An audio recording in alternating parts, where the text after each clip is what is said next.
Good morning, good evening, good day, everyone joining us. My name is Sebastian. I'm part of the community marketing team here at Impossible Cloud Network.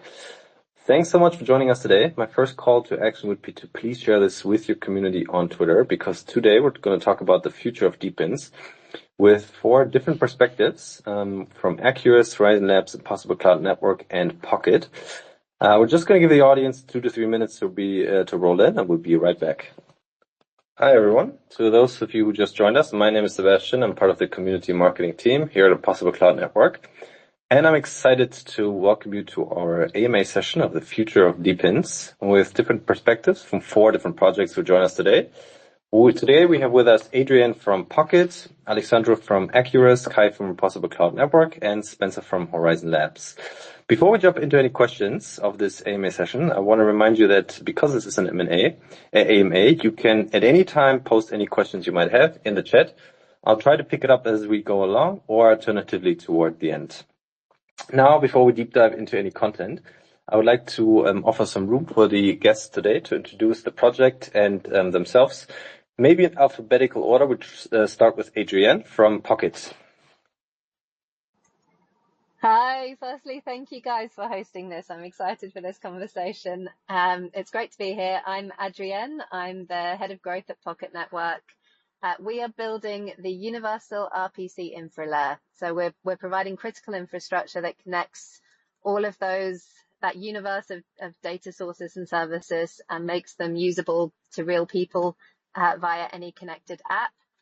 So when you open your wallet and it loads your balances, that's enabled by RPC. And when you buy an NFT on OpenSea and it updates the ownership and it shows up in your wallet, that's also RPC. And even when you ask an AI chatbot a question, then it sends a prompt to a model that runs the prompt and returns a response. That's RPC too. So at its heart, it's a simple, powerful communications protocol that connects everything. We talk about it as your API to the open internet. We've been building it since 2017, and we've been on live mainnet since 2020. And we're excited to be here today. Fantastic. Thank you so much for joining us, Adrienne. Let's continue with Alessandro from Acurast. Yeah, hello everyone, and thank you for having us as well. I'm Alessandro, co-founder over at Acurast. What Acurast does, it's a decentralized protocol that brings compute providers and compute consumers or developers together. It's a basically decentralized serverless cloud, and we take serverless to the next level because actually no servers are involved. It's all powered by smartphones, which can have a couple of sustainability impacts as well, but we'll get more into that topic later on. Yeah, super excited to be here, and also super excited to maybe also get a couple of controversial questions and get those topics in the room so that we can start discussing them. Terrific. Thanks, Alessandro. Maybe Kai, do you want to continue from Impossible Cloud Network? Yeah, thanks, Sebastian. Thanks, everybody, for joining us. Really excited to have you here in the call as well. So Kai from Impossible Cloud Network. Maybe briefly, I founded a gaming company before, significantly successful, multi-billion revenue and total grossing, reverse merger to the Nasdaq. And I worked quite a bit with the huge cloud providers and the tech companies from the US. And to be honest, I was always thinking there should be something in the future how to do it in a better way. And that's the reason why I founded Impossible Cloud 2.5 years ago. And the idea is basically to build a decentral alternative to AWS. Obviously, building that ecosystem is a huge task.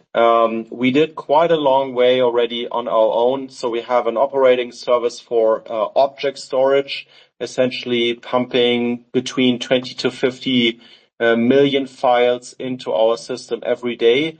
We have a lot of customers, so enterprise customers, Web2 customers that pay in fiat money using the object storage, lots of integration, so a huge footprint on the customer side. And the idea is now to roll this out in a Web3 way. We are partnering already with a lot of hardware providers that built the system. And the idea is essentially to offer an ecosystem where a lot of DePIN projects also that are maybe building amazing but more siloed solution can fit in. And jointly, which I like so much about the Web3 ideas, jointly together, we can build something that is competing with AWS and ultimately beating them. Thanks, Kai, for the intro. And Spencer from Horizen Labs, do you want to come in? Yeah, hi everybody. Nice to be chatting with you all today. I am Spencer, which you figured out by now, from Horizen Labs. I am the VP of Ecosystem Growth. Here at Horizen Labs, we are building ZK Verify, which is a modular blockchain protocol that will allow for the sort of both more expansive and easier verification of zero-knowledge proofs, and excited to talk about what that means for DePIN today. All right, fantastic. Thanks everyone for joining us today, and thanks again for everybody who just dropped in. Now, after having those intros, maybe let's give first of all, an intro of the DePIN concept per se. Because Kai is sitting next to me, can you start? What's your understanding of DePIN and why it's important for the future of decentralized technology? Yeah, so interestingly enough, the word DePIN didn't really exist when we started the company. So it's about decentralized physical infrastructure networks. And what I like so much about the idea in general is it's building real world use cases and bringing mass adoption to Web3 technology, right? So this is the whole concept. Basically, you have networks where physical infrastructure is managed in a decentral way using blockchains. And it's super crucial that these networks will be building and creating resilient, scalable, and secure networks that leverage a lot of participation on community on the community side. So ultimately, there's always this saying: no matter how big a competitor or a company is, like in AWS, there will be always more smart people outside of that company than inside. And if you're able to incentivize a lot of people to jointly build an ecosystem together, that is super powerful.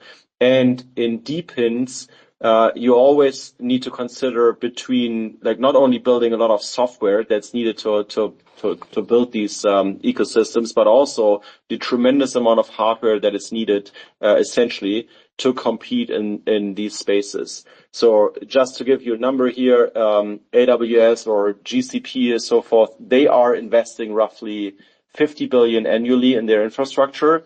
And there is no way for a single company to compete, but jointly, in the Web3 space and, with the incentivization of Web3, what Web3 offers, jointly you can do this, right? And that's the whole idea, building the networks of the future that are much more secure, that care more about GDPR and data sovereignty than current systems do, and build real world use cases. That's what we really like about this. And I think that's the first time that you can really compete against the Web2 giants with this concept. Makes a lot of sense. I mean, we all can see how this has the potential to really disrupt existing cloud providers. Or Spencer from Horizen Labs, do you want to come in? What's your perspective on DePIN? And maybe you can share some insights based on the partnerships and projects you've worked with so far.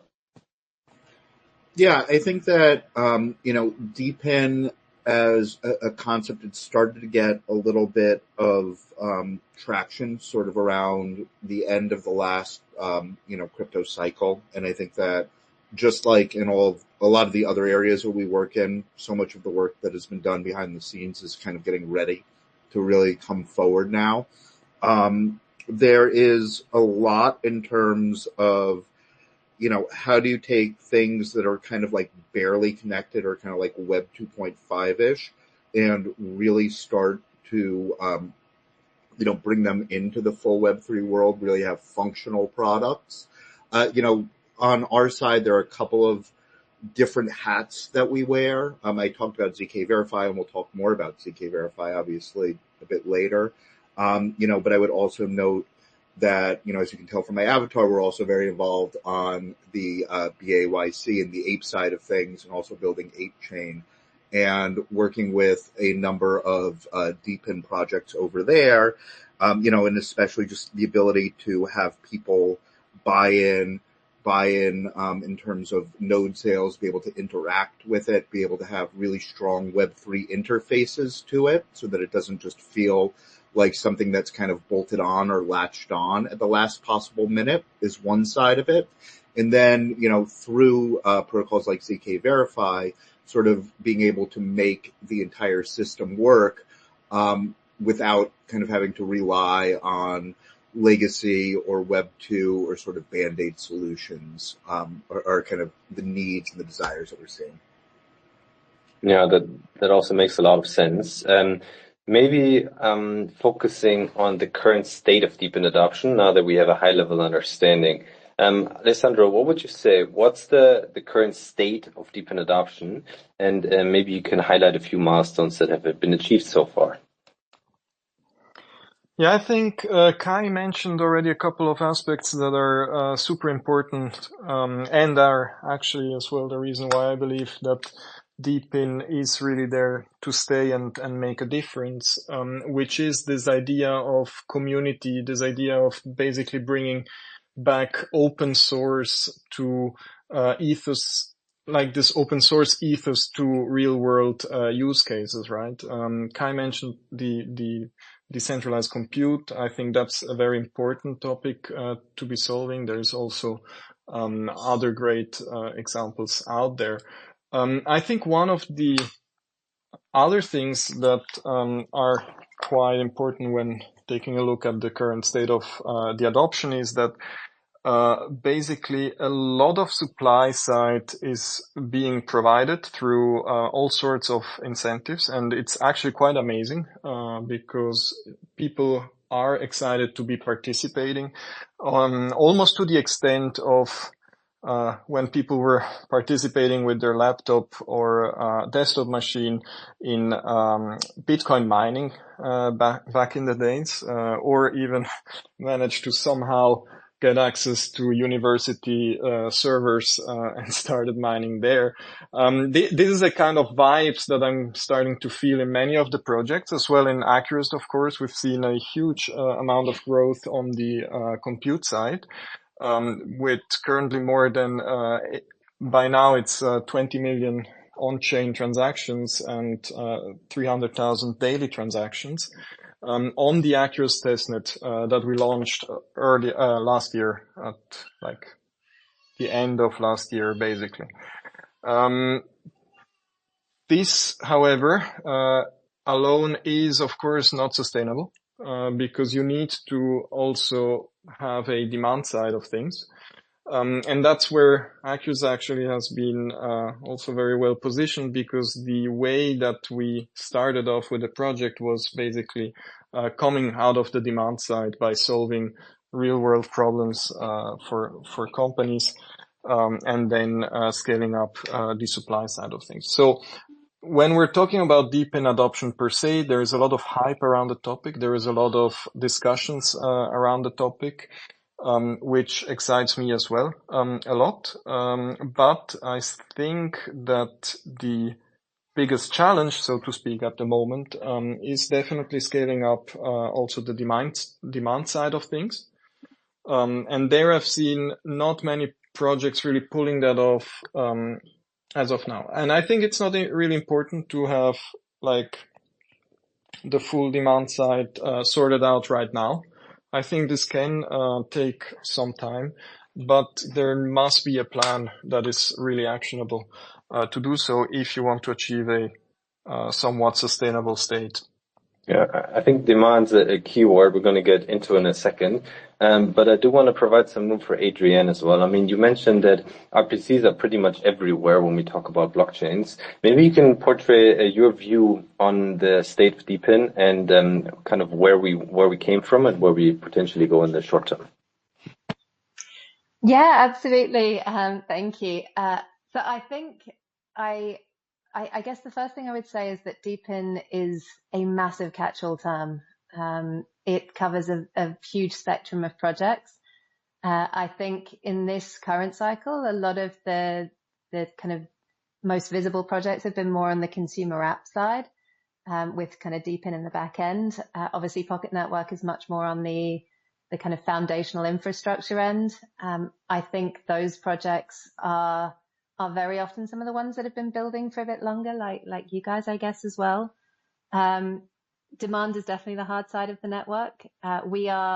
We've been rolling out a new go-to-market playbook that has been working very well for us. So we've seen, since we've implemented it, we've seen 3 consecutive months of volume growth. We're seeing our highest volumes since we cut off subsidized traffic. I can share more on how that's working, but it's being done through partnerships. It's done the Web3 way. I think what is at the consumer app side of things, I think that there is a lot of excitement about the potential of those businesses in particular to onboard people into crypto. I've heard DePIN described as the gateway drug to Web3. And I can see kind of where that sentiment comes from. I think there's over 1,000 now consumer app startups on DePIN Ninja, many of which will be the consumer app side of things. If you apply the standard startup rules, then that could unlock adoption. I think that's why a lot of people are so excited, because you're starting to see these nice slick consumer interfaces that are backed by DePIN and that leverage the strengths of DePIN. So yeah, it's still early days, particularly at that more foundational end of things. But I think there's rightfully a lot of excitement about the space as we come into this period. Yeah, fantastic. Gateway drug to Web3. I like it. Sounds good. Maybe, Kai, because you have such an extensive enterprise background, can you provide us a perspective? First of all, what does Impossible Cloud Network really do as a quick recap, and then how it is related to the DePIN space? Yeah, sure, Sebastian. So I very much agree to Adrienne, also what you just said. So demand side is a critical part that a lot of DePINs need to still solve. So basically, it's very much about bringing mass adoption in real-world use cases to Web3 technology, building this bridge from mass market Web 2 also to Web 3. And of course, there's a whole bunch of different projects. What we do basically, as mentioned before, building this decentral alternative to AWS. We started with object storage, and already in that space are having significant success, lots of customers, lots of integrations. We focus very much on enterprise B2B, and this is, of course, setting a very high bar on the product itself.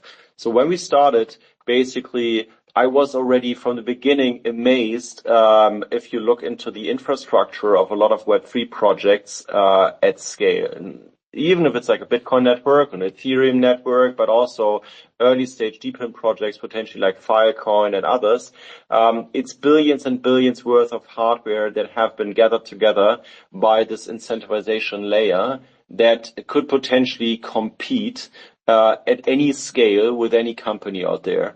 And the question is like, can you build products on top of this that are mass market usable for enterprise customers? And in our case, you need a lot, right? So you need a lot of compliance and you need a lot of performance. Basically, you need also to solve this blockchain trilemma in a way between security, scalability, and decentralization. So you have a lot of stuff that you need to get in place in order to have a product that is usable for an enterprise customer. And this is what we have done over the last 2.5 years, onboarding a lot of customers there with lots of tooling in place. And the idea, of course, is now like to open this up, this customer access, also to a lot of other DePIN projects that we want to work with together, because then ultimately we can solve the demand side problem together. And the go-to-market strategy for the object storage product is working really nicely and well. And other projects that we already touched upon, like computational, serverless. There are so many GPU computational AI stuff, so many other DePIN products out there that do amazing jobs on the software stack side, that potentially I think we can open up our customers to these products, and together I think that will be a great ecosystem going forward. And Kai, because you have this experience from the project that you already built with the object storage solution, could you provide some insights into what are the specific tools? I mean, we all talk about mass market adoption, and because you mentioned you have this product market fit, what are these tools that you found helpful in achieving this? Yeah, so essentially, if you want to address customers, I mean, besides the product itself, you need a lot of tooling in terms of, for example, identity and access management, right? So for every customer, you need this kind of tools. Potentially, if you want to address the market, not one customer by one customer with a huge sales force, you also want to dive into sales ecosystems that already exist, by the way, since a decade and longer, where you address a lot of channel partners. So basically, you need to go out to resellers, you need to go out to distributors, you need to go out to system integrators and ISVs. You need to partner with a lot of larger companies there, Web 2 companies. And that's, by the way, also the nice thing. If you, what we experience, by the way, is like, if you look out there, there are a lot of companies who make decent revenue, like billions of dollars and euros every year, that really like to partner, because they are all threatened, by the big hyperscalers, big tech companies. So ultimately, there is a lot of interest out there to partner, and work on a combined ecosystem together that is ultimately beating and competing with the big tech companies. And that's what we did. And so a lot of these integrations are in place already, with a lot of system vendors, and all these distributors and channel partners that are selling. Main footprint right now is Europe and the US. So Asia is coming a little bit later. But this is like how we try to go to the market. And this is something that I can foresee is something that is definitely needed for the whole DePIN space in order to really make this super successful down the line. Maybe last point on this one, DePIN Ninja and so forth has been mentioned before here. I think it's the timing now is finally coming for Web3 mass market, but it's still early days. If you look into like on-chain revenue so far, it's still low numbers, but it's increasing. And I think the timing is absolutely perfect. And over the next couple of years, I think the space is growing exponentially. I mean, it sounds very exciting. Inviting here the second opinion on this, Alessandro. Maybe you can recap quickly what Acurast is all about and how you guys challenge centralized cloud providers. Yeah, sure. I think Kai brought up one of the most interesting aspects of DePIN, which is basically this crowdsourcing of resources. I think that has been working very, very well with Acurast, because basically anyone that is capable of manipulating a mobile device, so a smartphone, can onboard their smartphone. You can even onboard a spare smartphone that you simply have lying around, and basically breathe a second life into that device. Many people don't see the smartphone as a compute unit, but actually the reality is that the first batch of chips coming out of TSMC, whenever they produce new silicon, land into smartphones. Like the highest quality of compute units out there is in smartphones today. And that's mostly because the smartphone never had the privilege to be connected 24/7 to a constant energy supply. That means that these devices excel at the metric, which is the compute per watt, making it really interesting to operate, and then ultimately also be able to earn rewards with these devices. With that being said, the idea caught on quite well in the community. And we have by now more than 5,000 dedicated devices. And this is only on testnet, as the mainnet is only going later this year. And I think that is definitely one number that kind of amazed me by, just having an idea and then finding a way through software to orchestrate various people that would believe that this idea is worth pursuing, and then amassing this huge amount of compute together without ourselves really be providing that compute. And that goes to show how powerful this crowdsourcing by user for user idea really is. And one thing that really excites me is the fact that the mobile device is heavily underutilized, as many second phones are just lying in drawers, but then also there's huge trading campaigns from the large telecoms and so on and so forth, giving you access to a huge amount of compute for very, very cheap. And that's basically what Acurast is really about, making that compute available and allowing people to participate with the hardware that they have at home, namely the smartphone, without needing them to be a Linux geek or some sort of server administrator to set stuff up. Yeah, definitely. I can see a lot of potential in this technology. Because this is an AMA session in the beginning, I mentioned feel free to ask questions in the chat at any time. I believe we have a question now from Jan, who's saying that there is many devices already on your network, Alessandro. What KPIs are you using to measure network growth? And he's also asking for flops and hash rate, gigabyte RAM. Yeah, so every device on Acurast receives something directly from the original equipment manufacturer, which is in some cases Samsung, in some cases Google, in some cases Apple, an attestation. And in that attestation, you can see that the device is running in its full integrity and the hardware security modules are also working the way they're supposed to. But what you also see is the actual model, meaning that we're able to understand what kind of compute is currently provided. Now, looking at smartphones, they range from 4 gigabytes of RAM all the way to up to 24 gigabytes of RAM. But these 5,000 devices all kind of even and average out at around 6 gigabytes of RAM.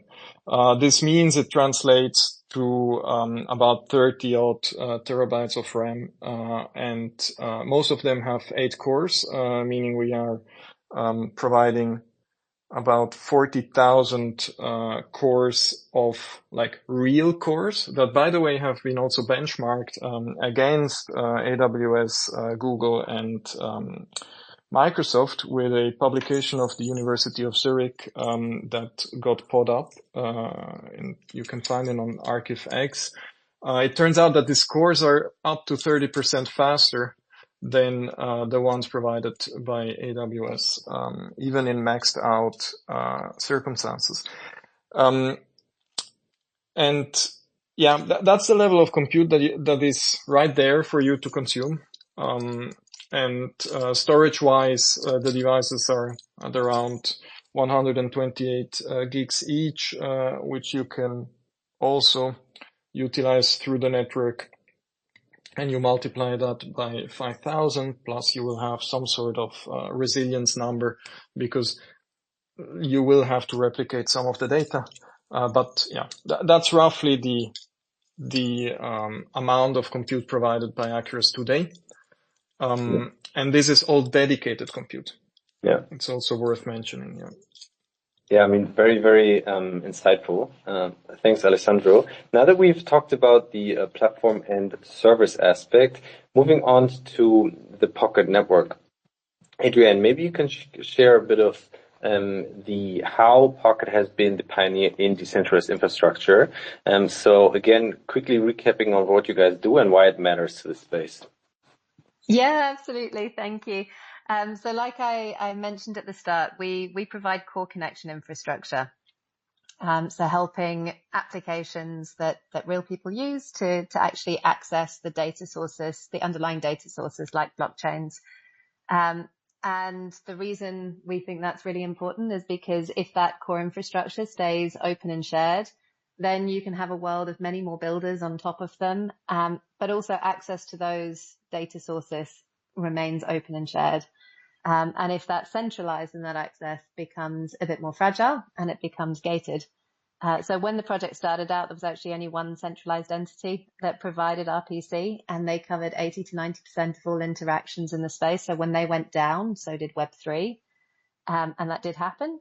And now, of course, there are far more centralized providers around, but because of the commoditized nature of this kind of service, that will in all likelihood consolidate, unless, of course, we can provide an open, decentralized infrastructure layer that they could all delegate to instead. So creating that kind of shared infra layer that is as decentralized as the sources we connect to. And I think what's particularly exciting around that is that, like many DePIN projects, this is one of the places where it feels like decentralization has product market fit. You know, it's not just a virtue flex. It's actually unlocking significant advantage around uptime, cost effectiveness, scalability. So, you know, we connect to 60 plus chains via around 15,000 nodes in 22 countries. We have 100% protocol uptime. And we serve that at a similar cost to running your own infrastructure. So instead of kind of distracting yourself by doing resource intensive infra that is at best a commoditized piece of your business, you can delegate it to us. And in the process, we keep that access layer open and shared. Yeah, fantastic. I mean, since we've been talking about traction already, what's some traction you can share with us and maybe some learnings you generated so far? Yeah, so I guess the big thing for us is decentralization is brilliant. And like I say, I feel like we are close to having product market fit for decentralization at this infrastructure level. But it's not always a great deal of fun to interact with. We are not the best at building all the beautiful dashboards. A fully decentralized project like Pocket Network, you know, we have decentralized governance. I report to a DAO. We have decentralized supply. We're now decentralizing demand. You know, we are not famous for slick interfaces, amazing customer service, kind of hungry BD teams. There are things that centralized entities do really well, and there are things that decentralized entities do really well.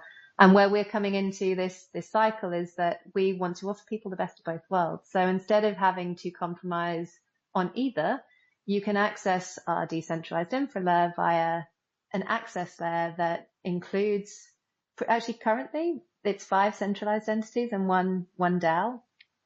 You know, you can take your pick. We're also rolling out easier access directly to the protocol for at-scale applications and ecosystems that want to host their own fully sovereign access points.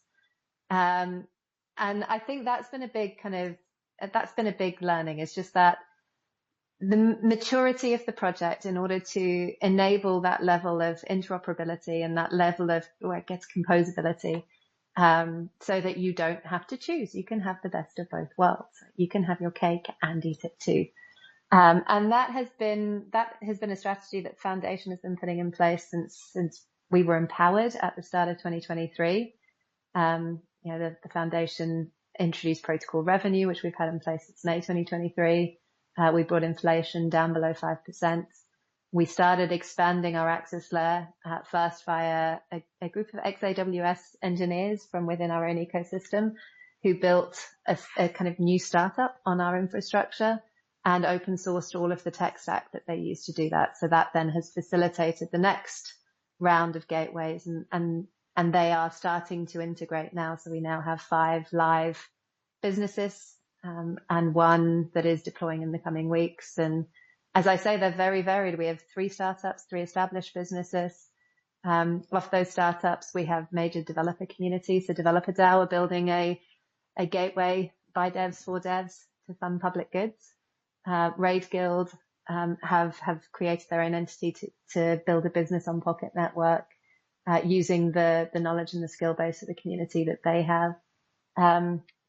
So that, I think, has been the biggest learning for us, is that, you need to be able to solve for the friction while retaining the integrity of decentralization where it's adding value. Fantastic. Congrats on those achievements. Thank you. It sounds like you're going places. Amazing. Moving on, maybe Spencer, can you comment on your thoughts? Maybe you can again quickly recap on Horizen's Labs, multiple heads, as you put it. So, on a special lens on the recent developments and zero knowledge proofs, and how these are advancing the capabilities of DePIN. Yeah, absolutely. And so, I think that we all know that in order for customers to trust in the service of DePINs, we need to have reliable proofs, right?